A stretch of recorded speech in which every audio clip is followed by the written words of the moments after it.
not to be confused. So first of all is critical alert test. So that is nothing but it's in a result which could be life-threatening. That is, the patient can have a long-term morbidity. That is, he will be suffering with some coma or something like that, and or it can be causing death. Significant abnormal test results, this actually means it is not life-threatening. So, but it's significantly abnormal. So, what are you trying to convey? So, for example, now health checkups have become a very important, a thing in our laboratory segments. Everyone voluntarily comes and says that I want to get my cancer screening checked. Do you have a panel for it? And we say, yeah, you have these panels. Now, if incidentally there are many times where you have where we find CA 125 or PSA in males to be very much elevated. So it may be like around 600, 700. So you know it is definitely very high. And what we try to do is we'll try to convey the patient. First, we try to counsel the patient and tell him to immediately see a doctor for this. So that is called significantly abnormal test, which requires a doctor's guidance, but it's not currently. So with a cancer, it is like once it's been diagnosed, it's a long-term process. You need to do biopsy, then you have to get its results, you need to do IHC, the molecular and so forth. So it is not a critical thing, but it's a significantly abnormal test result, which needs evaluation, but not at the urgency. Read back policy. Wherever you find a read back policy, they're just trying to convey that whenever you inform some result to someone, for example, the critical alert, I'm calling my clinician. So before me calling, my lab technician is there. It is I'm not available in my center. So my lab technician, what she tries to gather is the who sent the samples. So it was a nearby hospital. We'll try to contact the laboratory in charge over there and inform it. So now I'm trying to call and I'm getting the person who's a junior sister or junior student over there. Now if I tell her, and I should not be like, okay, I'm done. No, you should always make sure you should read back. That person has read it correctly. Our results are all based on decimals, like 35. 3.5 people can write 35. So imagine if a potassium is written instead of 3.5 or 35, what an impact it could make. And it will just by verbally when you inform, you should always make sure that the person writes it down so that you won't have this communication error which is going to happen. Next, defining critical value. I would like to say that there are various references for critical value in internet, and many standard organizations have also put their critical alerts in their websites. But it is always important that you actually talk to your physician, the person who keeps sending you that. So what is the limit at which you are expecting us to inform you? Now, if you have a good rapport with the physician itself, they will be very comfortable. They will be trusting us also. Okay, at this point of time, they'll call me. So if it is really abnormal, the immediate call must have come. So if it is like 2 minutes later or something, it's okay. They may be repeating. So when you have a physician rapport in regarding of the critical values, it will be very comfortable. So the thing is, what the critical values which is available in our internet currently are mainly on Western studies. So all these Western areas and our Indian bodies are like, there's a difference, and only your physician can actually help in determining the actual critical values for your institution or for your laboratory. Now, what is the difference between critical value and alert value? So critical value, as I've already told you, this is a system which is be developed with your physician, and you have to create a list according to it. And critical value is very important to tell to the doctor or the whichever ward, wherever the sample has come, in view of it is a life-threatening condition or can cause a morbidity to the patient. So alert value means it is the results. For example, everyone, we have got a biological reference value. So when it is little above the biological reference value, it is called as alert value. That is, we're indicating that there is attention to be needed.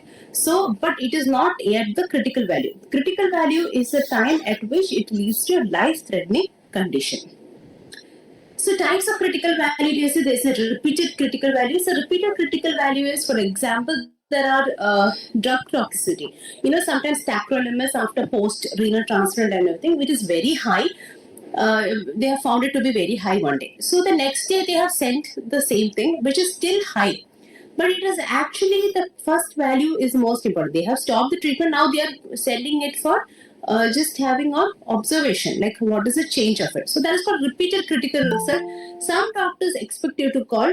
So it depends on your physician on how they really wanted to get information. But most of us, most of the clinicians, in fact, are expecting from us to be informed about it. Expected or not, this happens in your hospital. If it's a hospital setup, the ICU, many of the ICU samples which has been coming will be having some acidosis, some alkalosis, some patients with, like for example, renal patients, they'll be having a high creatinine and everything. So these results are supposed to be auto-generated or auto-reported itself. But the thing is, we always don't get this history. For example, if you're in a standalone laboratory, you get this one sample X from a hospital. You don't know even the history. You might just know what is the age and sex of the patient, and you're getting the sample and you're running it, and you find a really high creatinine, for example 6. So what happens is, like, the lab manager on that side is not cooperative, and you call your lab director or the doctor. So when you call the doctor, you'll be like, yeah, this is a case of dialysis. So that is why we emphasize here, it was a non-critical result. It was an immediate panic call, which it was done from our side. But because we lacked the information. So if we ever known that the patient was a TKD, please check the creatinine. If that was a requisition which was been sent, how simple it would have been, and we would have unnecessarily avoided that a call in regard of it.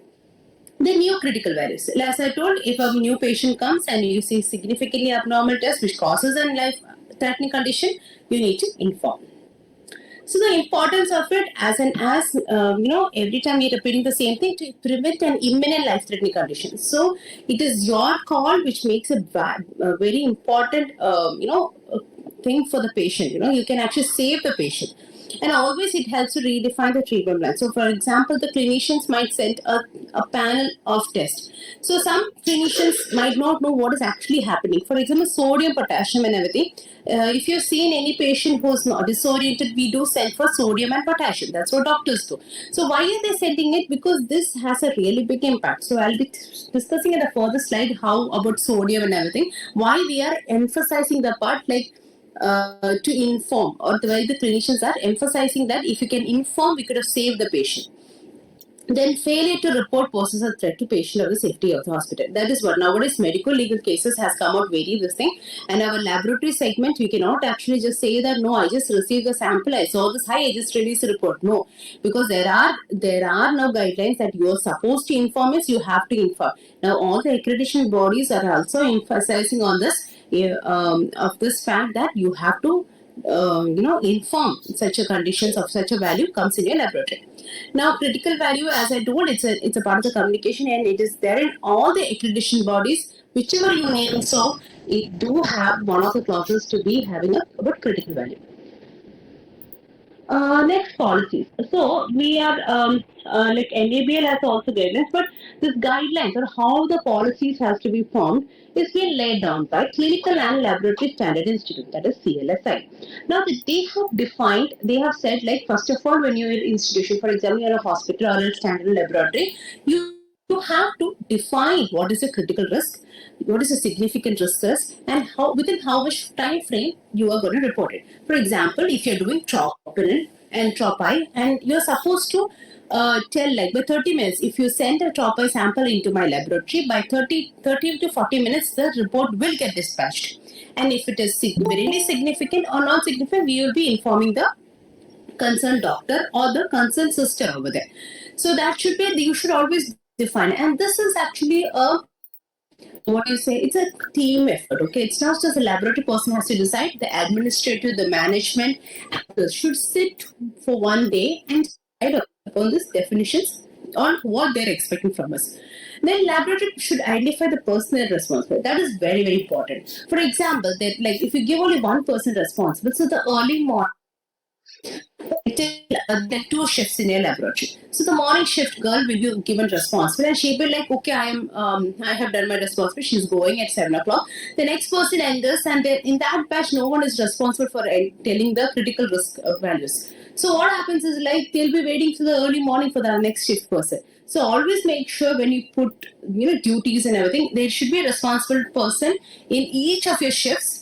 Okay, and not only from your side, okay, the other side. For example, if it is in a hospital, your ICU, like nowadays that if you call in night hour, many of the ICU sisters will have junior nurses over there. So when one of the laboratory, one senior person calls and like, yeah, please note this. This is the value of so and so patient, and so is a critical value. Kindly inform the doctor.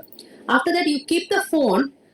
You never know that it is a junior girl, and junior girl would never know what is the fact, what is a critical error, why is she saying it, what value she told, because they are not even aware of the the millimoles, or what is the SI unit of it. So they'll be all confused, and they'll be like, someone called and told these things, but they would say half words, and it actually causes, okay, then if it is more urgent, they will call back. These things should be avoided, and we should always make sure there is an authorized person on the other side to inform. So always make sure you ask that for that person and make him to do the readback policy, and then only cut your phone. 1 minute extra, but you are on the safe side. So the reports, they're saying that you should always identify the patient sample. You should inform the laboratory, within the report and the recipient and the time of report. Everything should be documented, and it is very important for the documentation, because anyone can blame each other. So the documentation has made life simple for us. Okay, now if you have not done a wrong thing, you don't need to get blamed. Okay, if you are forgotten also, you can be pardonable, but at least you're not getting blamed for the thing, we are not doing it. So documentation is very essential in this matter. And reporting of these tests. Now I have let down a system. It doesn't mean I just let down the system and leave it. So now you will give on a higher in charge. It can be the laboratory director or the lab manager, has to always put an eye on these sequence which is happening properly. They have to do a mock drill, and to see how efficient these works are. Now actions performed. So first of all, and now as I've kept telling about the fact that critical error is very important, you should immediately call the doctor and say, but kindly make sure our pre-analytical, as we go to basics, pre-analytical, analytical, post-analytical, all are fine. Pre-analytical over here, okay, I have a laboratory, my own laboratory, one experience. One of my lab technicians, some sample was taken from her home, and she bought it in her bag. So she just wrapped it in a towel, and she just put it in the bag, and she came. So, and she was like, she had done the CBC over it, and CBC was showing pancytosis. Pancytosis in the sense, the hemoglobin was some 17, and her platelet was like thrombocytosis, some 7 like 8 lakh or something, and WBC was a little higher, like some 11,000, 12,000. And I was like, and she came running, and she was like, ma'am, my son's report. I am like, this research itself doesn't look good. Why is it? Why the machine is having some error? Everything is it's not, it was looking very weird. So I said, show me the sample. So the sample was having a little bit of, a little bit of coagulation formation. I mean, there's something wrong. How did you bring the sample? So they told the sample was bought in her bag. I said, where is your lunchbox? In the bag. I'm like, where's the lunchbox beside the sample? Yeah, it's a small bag. So she realized for a moment what happened. She told her son to immediately come and give her blood fresh from the cell, and we found that he's absolutely fine. So when it happens to us, that punch, that that scariness you get, you should be well aware that even each patient also, we have to be careful about such a point. It is because her son, she understood that how significantly important is the transportation of the sample. Critical error is the most important thing which keeps happening for critical errors. So another one that I could come across is like one of the junior sister in the ward was actually collecting blood samples. So they told first for electrolytes, they need sample later. So the child was like, oh God, I didn't take much of the sample. So what she did is like, they said they don't need CBC. CBC was done in the morning. So whatever we have collected, we wanted for electrolytes. So she was confused. She took it in EDTA tube. Then she was like, it's okay, chuck it, no issues. And she took from the EDTA tube, poured to the other tube, and sent it for potassium. So what are you going to expect? The EDTA tube is K3 or K2 EDTA, and it is causing hyperkalemia. The patient is absolutely fine, but they just wanted to put this electrolytes, one of the for the completion of this thing. Now, what as a laboratory person, what will you do? You will again recheck. When you recheck, you find it's a fine. The sample was bought from the in-hospital. From your ward only it came. So you're going to trust the person over there. That is an automatic scenario. We as a doctor will try to contact the doctors over there and we'll ask the Christina, the patient is absolutely fine. We just want it for the completion sake. Now, when such a scenario had happened and the one day has passed and we told that get a repeat sample, the repeat sample came and it was absolutely fine. The patient actually was able to walk, right? So we told come directly to the laboratory. So they came to the laboratory and they took the sample. It was absolutely fine. Then what went wrong? So then we asked who took the blood. So they told like a junior. So junior nurse took the blood and then we asked her like how did you take the blood? She came across like I have taken some blood from EDTA because I was reluctant to reject it, like to remove it, throw it, because they wanted how will I go and get take again the blood. So because of that she was reluctant to throw the blood. She poured that to other one. So she was very genuinely, she was very innocent in that part, and that's what it took us 1.5 days to realize this fact which happened, and it was hidden. So sisters always try to protect their juniors because it's a hierarchical issue. So it's every step is going to get blamed for what is being done. So it was a lack of knowledge over there. I can't blame that girl because she didn't know about that interference or that it is potassium which is there in that which caused it. So that is what I'm saying. Always make sure when any abnormal test which comes out of a laboratory, it is pre-analytical steps have to be clear. Another thing is even sugar. Sugar also, that sometimes transportation after 2 hours or something, it comes to our laboratory. You'll go to hypoglycemia. So that time you see 20 and all you get worried is, God, the patient is alive or not. So that is why I always make sure the pre-analytical steps are fine before you actually, and analytical obviously, to ensure the result which they have. So then always check the patient's cumulative result. So if the patient has come before to you, then you can always compare with the previous results. So communication. So this is like they are telling when you how to convey anything. So it's in your lab, you should have a system. So if you don't have a lab director or a pathologist or a senior doctor, always make sure you inform your lab manager, or you have a responsible person under the lab manager who will be authorized to call the laboratory who has sent the specimen, or the hospital which has sent, or the ward which has sent. So you should have a responsible person and they should be responsible. So every ward should be informed that so and so person will be calling for this reason. So it should be like a team effort. So you can immediately call to the respective ward sister and they can immediately inform to the doctor. If you don't get the respective ward sister, you have all the rights to call directly the doctor and inform that this is the value and it is in the critical values in our list and he should. That's why I'm informed. So it is never issue that you cannot call a doctor or something. So if your lab director is there, you have to go in the hierarchical way of informing the lab director. The lab can do the needful of informing it. If the lab director is not available, or if you don't have a lab director in the laboratory, there should be a responsible person who is making sure that this call is being done to the whoever concerned person and the information is passed with a read back policy. Okay. So this is what they are trying to tell. I'm trying to convey in this slide. So this is the basic information which is required in your register. So always start maintaining a register. So it should have a date, serial number, whatever OPIP numbers, patient name, reference doctors, the reference alert value which we had count. Then the received time, your informed time. So I told that initially you're gonna lay down a principle for this. Like this is the TAT for like top eye, like 30 minutes you're supposed to inform. So you should make sure that it is done within 30 minutes. Okay. Then whom are you informing? And you should always sign. Because I told documentation is the only way you can find any flaws, get back, realize how, if you've done any mistake, realize So you don't, this human errors are very common. So this documentation can little bit at least, help us in, making it better, avoid the mistakes.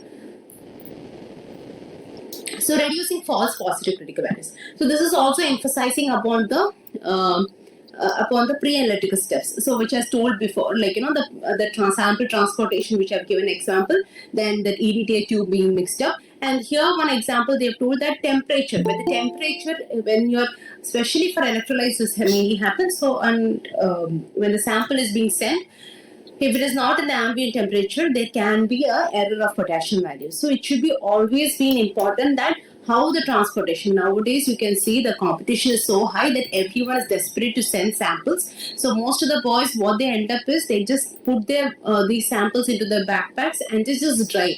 And I have seen my personally also they have just put it inside the the bike, the bike inside the case and everything, and just put it. I feel it's a disrespect to the people you're doing. So you should always be careful that don't send the samples. If it is your mother sample or if it is your sample, how would you take it? So always make sure there is icing, there is a well packing for the system. Always respect the sample, which is being sent. Then yeah, so another thing is another thing I should always make sure, like if it is a dialysis center, the creatinine is coming very high, you know that you need not inform them because they are undergoing dialysis. So always make sure that you know a little bit history. So whenever there's a significantly abnormal values or when a critical alert is coming, first your pre-analytical, analytical, and then you ask if that concerned thing, like for example creatinine 6 or something, you should always make sure it's a patient on dialysis. So a question over there can just eliminate. Oh yeah, then you can always make a note of those things. But after 2 months, if he comes again and gets tested, with history is always with you. Yeah, he is on dialysis. He is a renal patient. So medical communication, now I'm saying the documentation, everything is very important because nowadays failure to communicate these values are becoming a part of the frequent many lawsuits. So the doctors can easily complain. Now if you don't have a doctor's number, so somewhere some source will be the blood has come to you. So try to inform that source and make your side always safer. So developing and training modules in India, there many various training modules are being actually done. So they're saying you need a policy standard, you need an objective. So objective is what our objective is to ensure all the critical care results which is coming in our laboratories are reaching to the attention of the clinicians, and it's being documented, it is being communicated, and it has a different turnaround time also. So prerequisite, your lab should have an identify all those results, which is define the critical results, and whatever you decide with the clinicians, whatever you can ask for each test for sodium, potassium, sir, which hypernatremia at which percentage or at which value you would like us to inform. This is the value, okay, or you just follow the guidelines. So if whatever they're giving input, make sure you have a discussion before you publish a critical value list. And then you publish a critical value list which should be pasted in your laboratory. And so that any junior person or anyone, you say, when a new junior person comes and everything, they should read up their SOPs and everything, they should get well versed to the laboratory. So they should also get well versed to this critical research. So if they are alone in the laboratory, if such a value comes, they should make sure that it is being informed. Or at least, they do the courtesy. I think this is abnormal, so at least a senior staff should be called upon, or the lab director, whoever is approachable at that time. And you should always define and identify the critical care results. So you should define and identify the pre-analytical, analytical, and post-analytical errors. So before you communicate, you just don't jump into communication. For 5 to 10 minutes, just analyze your situation. Make sure your laboratory has done it in every aspect. The safer part, your QC was in place and everything. That is why the analytical part also. Nowadays, because quality controls has been done for every machine, that has become a less error. Now, 90% of the issues are pre-analytical only. Then inform the concerned laboratory consultants. So always in the hierarchical thing, you should inform your senior, or if a senior and your senior should inform your laboratory, because we should know that how much cases has been informed, or or how much cases we have to inform. Because many a times what happens when I come back home, there are cases where they have told me like this the value was very high. Manju, what was the value? So I'm like, oh God, I don't know. If that situation comes, very embarrassing. So most of my laboratory individuals actually send me the reports in my WhatsApp, immediately convey them or immediately send them. Then communicating to the person, documentation, as I told, documentation, which is like for not only for accreditation, it is for your safety purpose also. So in enable clause 7.4.1.3, there is 7 comes to the process and 7.4 is the reporting of results and everything. In that critical result report, so they were saying if the examination results fall within the established critical decision limit, which you have decided in your institution, the user or authorized person is notified as soon as it is relevant based on the clinical information. So the problem is many of our clinical informations are not actually given by the doctors or not maybe even the collection center will be able to inform us. So, and in such a situation, if you don't have clinical information, make sure just give a call to them. Then actions taken are documented, including date, the time, responsible person, the notified, results conveyed, the verification of accuracy of communication. See, here in NABL also, we are acting these points, and based on this points only, I have showed you the register, how it should be maintained. Then always a laboratory should have an escalation procedure that is like, for example, maybe he has left the laboratory. So there is a person who's concerned will be with the concerned doctor. So you try to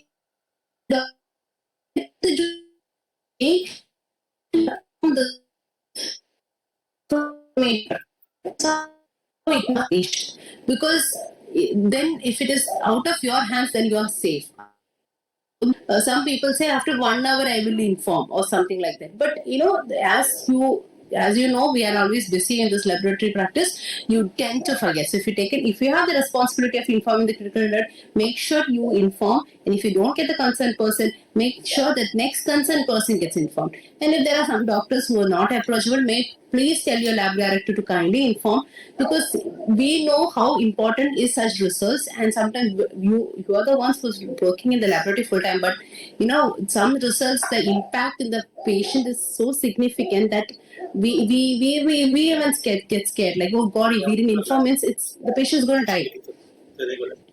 So this is like automated selection of reports and all, because as sample loads are increasing in the laboratories, there is automated report generation. But here in this algorithm, here one of the point you can actually see the values which requires a critical notification. If it is yes, always check delta check and always do a pre-analytical verification. Then only you have to verify, or it can go for automation then generation.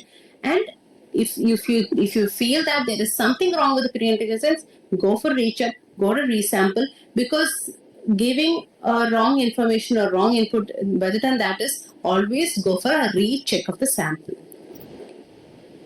So this is one of the examples is sodium. Now I'm keep on saying that why critical alert is important and everything. So sodium usually most of our ranges like 135 to 145. So one less than 135 is the condition is called as hyponatremia, and it is the lower critical alert. So when it is a low critical alert, if it is less than 120, the patient has cerebral edema. As we know that our brain is actually lying on a fluid, and that fluid is containing components like protein, sodium, potassium and everything, and that is making the balance of our brain. So what happens is, like, when there is a sodium being low, there will be more water retention in the brain, and your brain will get a cerebral edema. So as an expansion of that, your brain will have a tendency to shrink itself. It will come into the herniated, it's called. It's like it comes down. So if it is like 115 or something less than that, it's like mostly the patient goes into a coma, he can be never recovered, and it can cause the death. So that is why most of the people are very scared. Most of the doctors, at least, are very scared about this sodium and potassium results, because a very minor thing can cause a lot of impact. So if you're having some issues and 120 or something, if you give 120 to the patient, you're saying, it is low, sir, please do the needful.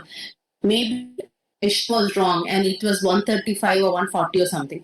Now the patient will get infusion of the sodium, which is going to cause an upper critical limit alert. So there are many it's not a joke and everything. It has happened. There are few laboratories which I have also come across that sodium potassium values have been fluctuating, and with God's blessing, some has escaped, but some got caught up. So it is always very important that you are going perfect time by putting QC and everything, because these are very sensitive values and which can cause a major impact in patients. So, serum sodium is more than 145, which is considered to be the upper critical alert, and that 158 is considered having lethargic. He will be disoriented. He will be. If it is more than 160, again it causes coma or more 75% of the case. If you size this, therefore, more.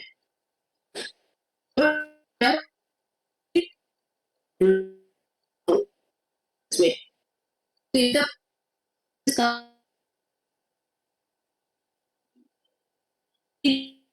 with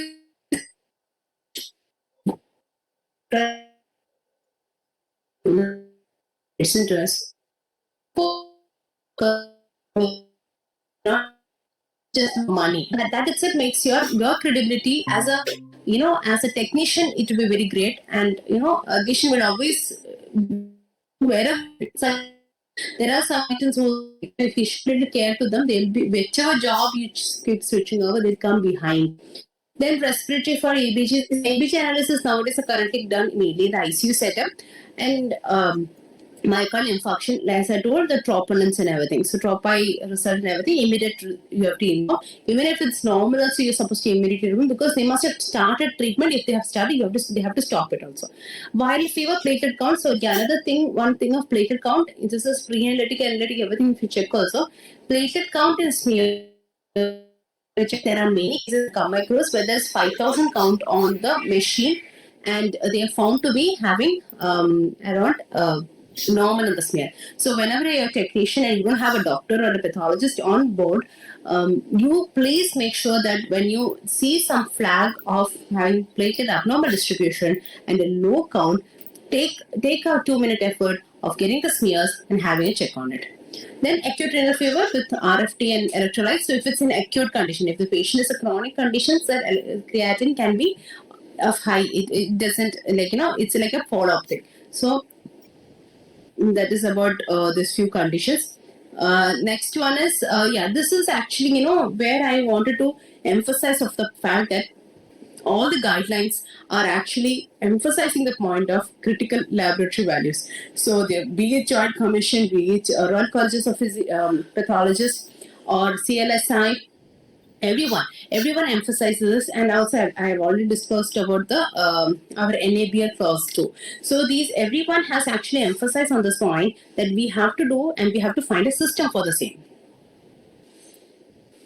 So these are a few things. This is actually I downloaded from Stanford University, which is actually giving a farewell of this chemistry, this thing. So before you meet your doctors, you can actually do a workup on your on your stuff, or what are the different tests and the values, and then you can actually discuss with the clinician. So is this enough?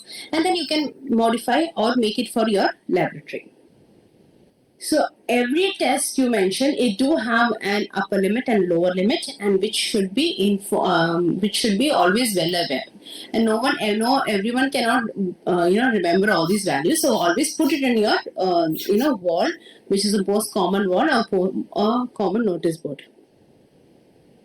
So to summarize, I hope you will be either well versed with it. So it's like, what is a critical alert? What is why we are emphasizing at this point, and what are the actions performed, and how is the algorithm? And I have ensured or informed about the different pre-analytical variables, the training, how it is to be done, and the conditions, with most common conditions which has to be done, and the algorithm which is being given for auto reporting of reports. So these are my references, and thank you everyone for patient hearing. Over to you, sir. Thanks a lot, Dr. Manjush. For that exhaustive presentation on critical alerts. I hope the members who attended this training should now know how important critical alert is in any laboratory, and what all steps to take before defining, assigning responsibilities for those who have to inform and who has to receive the critical alerts, and how to document it and everything. I have posted the link for the feedback form for this webinar. Please do fill it. If you have any questions, you can unmute yourself, ask, or you can type it in the chat box.